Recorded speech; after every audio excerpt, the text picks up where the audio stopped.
The room was silent, except for the sound of a ticking clock and the heavy breathing of a young man sitting on the edge of his bed. His Bible was open beside him, but his eyes were filled with shame. He whispered, "God, I failed again." This was not the first time. Every night he promised God he would change. Every morning he tried to become better, but somehow he always returned to the same sin, the same temptation, the same darkness. And now the guilt was crushing him. He felt dirty, weak, fake. He stopped praying the way he used to. He stopped worshipping with confidence. Even when he entered church, he felt like a hypocrite standing among holy people. Then one night he decided to stop running.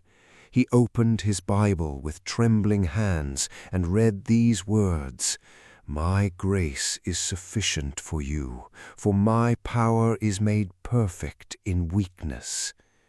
He froze. Perfect in weakness. Not strength, not perfection, weakness. For the first time, he realized something powerful. God already knew every mistake he would ever make, and he still chose to love him.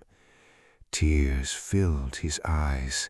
The enemy had convinced him that failure meant God had abandoned him, but the truth was the opposite. God was still waiting for him, patiently, lovingly, faithfully. That night the young man fell to his knees and prayed honestly. Not a perfect prayer, not a religious prayer, just a real one. "God, I'm tired. I can't fight this alone anymore. Please change my heart." And slowly things began to change. Not overnight, not instantly, but little by little, God started rebuilding him. He removed toxic habits. He spent more time in prayer. He stopped feeding the temptations that controlled him. And every time he fell, instead of hiding from God, he ran back to him, because he finally understood. A person who keeps returning to God is not defeated. They are being transformed. Listen carefully. The devil wants you to believe that your mistakes disqualify you from God's love.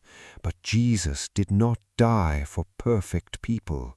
He died for broken people, for struggling people, for weak people, for people who cry at night asking God for another chance.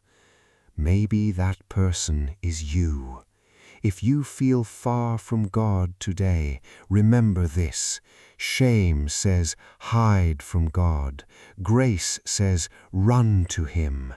Your failure is not the end of your story.